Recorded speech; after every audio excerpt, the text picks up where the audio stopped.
Today we're starting a new series. I've gotten some insight on the previous videos that I've uploaded that some people want some more information. I try to give a bunch of information in the videos that I've put out, but I don't want to get too far into it because not everyone is into the nitty-gritty details. But it's been brought to my attention that some people do want all those details and insight to my mind and why we're doing everything we're doing to this car. The original videos, or the videos I've been putting out, are going to be staying the same. They're going to be these fun, quick edits and a broader idea of building the car if people want that.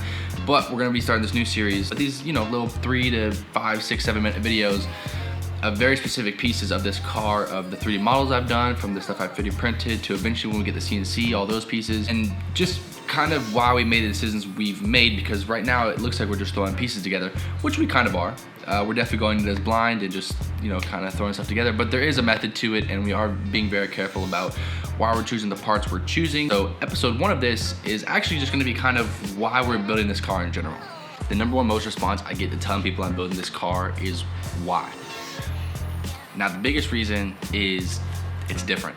Everyone out there has a drag SN95. Everyone has their track car. People put big blocks in them. People put Coyotes in them. I've yet to see an all-wheel drive one, and it's just different. Now with it being different comes the real reason I want to do it. I don't do it because it's different and I want, it to blow up or be some crazy thing. That would be fun, that'd be cool. But because it's different and no one's done it, I'm the one that has to come up with all the ideas of how this stuff works together. Anything from the cam member, control arms, knuckles, transmission, drive shafts, mounting the motor, all the stuff you guys have seen us do so far and that we will continue to do, no one's done it. People have done similar things to it. People move the motor back a couple inches, but no one moves it back a foot. That we're gonna have to. That's the really fun part for me, is basically re-engineering this car and kind of throwing 2 cars together when no one has before. Now the number one thing people are gonna point out is this is basically Ken's block unicorn. And while that is not far off, because it is also an all-wheel drive Mustang, his car is built by a crazy team of engineers that built the frame, put the drivetrain in it, and then slapped the body on top. We are building within the constraints of this chassis and what it has to offer. And so that makes it a little bit harder to get everything to fit the way we want it to. We can't just say, oh, we're gonna put the motor here and then slap a body back on top. Plus, we're also just a couple of random guys. I do all the back-end engineering and modeling and 3D printing. My dad helps me with all that, all the design. We've had some other people help us. And Jamal's doing an amazing job helping me film so I can just focus on the car.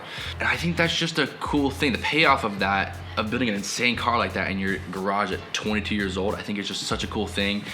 And I really want people to know that you don't have to have a team of, engineers, and you don't have to have hundreds of thousands and millions of dollars to build these cars. If you just set yourself out to learn all this stuff, you can do it yourself. I started out just like everybody else. I Googled how to use my 3D printer and the modeling software when I first got it. And so I think back to the original question of why is, it's just freaking cool. At 22 years old, building a car like this and knowing how to do all this stuff, it gets my mind working. And again, there's plenty of guides out there how to make it a track car and drag car, and there's not guides on how to do this. And that is just the most fun part for me. And my thing with this is I just want to have fun. I don't think I would have fun building a car that somebody else has, just to pull up to a Cars and Coffee and, oh, there's another SN95 drag car. Not to say those cars aren't incredibly hard to build. They definitely are their own beast. But again, I've said it a million times, no one's done this. I think that's just really cool. Anyways, that's it for the first episode of whatever we're calling this. I'm gonna film some more episodes getting into the details of the cam member, control arm, the knuckles, all the GTR parts, the diff, the axles. So if this is something you guys are interested in, definitely look out for more of these videos.